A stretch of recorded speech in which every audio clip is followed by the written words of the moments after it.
कभी कभी इतिहास सिर्फ किताबों में नहीं मिलता, कभी कभी वो हजारों साल पुराने समुद्र की गहराइयों में छिपा होता है।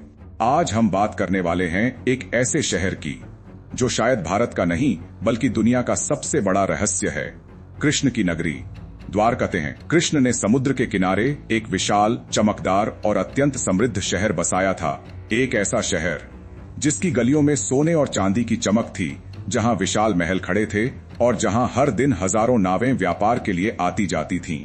लेकिन सवाल है, क्या यह सब सिर्फ कहानी थी या सच में ऐसा शहर अस्तित्व में था? और अगर था तो कहां गया? 1963 में इतिहास बदलना शुरू हुआ।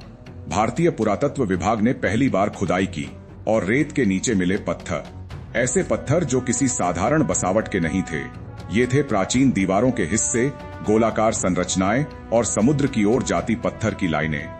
जैसे कोई पूरा शहर जमीन पर बिछा हो पर उसका सिर्फ थोड़ा सा हिस्सा दिखाई दे रहा हो। लेकिन असली रहस्य तो तब शुरू हुआ जब गोताखोर समुद्र में उतरे। 35 से 40 मीटर गहराई में उनकी टॉर्च की हल्की रोशनी में दिखाई दी दीवारों जैसी संरचनाएं, सीढ़ियों की तरह बने प्लेटफॉर्म और एक अजीब 9 कोनों वाला भारी पत्थर।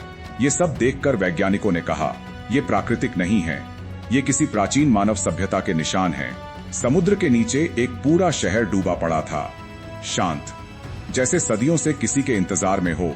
लेकिन कहानी यहीं खत्म नहीं होती। कुछ आर्टिफैक्ट की डेटिंग की गई और परिणाम चौंकाने वाले थे। कुछ वस्तुएं 9000 साल पुरानी निकली। इतिहासकार हैरान थे क्योंकि महाभारत काल लगभग 5000 साल माना जाता है। तो क्या इसका मतलब कृष्ण और महाभारत सिर्फ मिथक नहीं बल्कि सच थे, या फिर भारत की सभ्यता इससे भी ज्यादा पुरानी थी, इतनी पुरानी कि दुनिया ने इसे स्वीकार ही नहीं किया?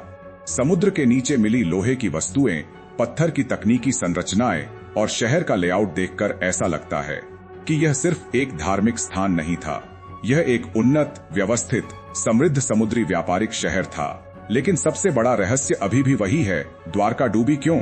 क्या यह प्राकृतिक घटना थी?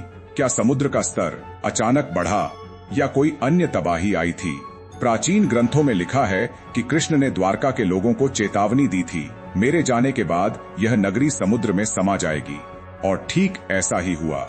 समुद्र धीरे धीरे बढ़ता गया और पूरा शहर अपने अंदर समा गया, जैसे किसी ने इतिहास के पन्नों को खुद ही मिटा दिया हो। आज भी द्वारका के पास डाइविंग की जाती है, गोताखोर नए नए अवशेष ढूंढते रहते हैं, लेकिन समुद्र अभी भी अपने सीने में कई राज छुपाए बैठा है। तो सवाल ये है, क्या हम कभी पूरे शहर को देख पाएंगे? क्या कभी उस द्वारका की तस्वीर हमारे सामने होगी जिसे कृष्ण ने बसाया था, या यह रहस्य हमेशा समुद्र की चुप्पी में दफन रहेगा? इतिहास कभी झूठ नहीं बोलता, बस हम उसे देर से समझते हैं। और द्वारका शायद अब भी हमें बुला रही है, यह बताने के लिए कि कहानी नहीं, मैं सच हूं। ऐसी ही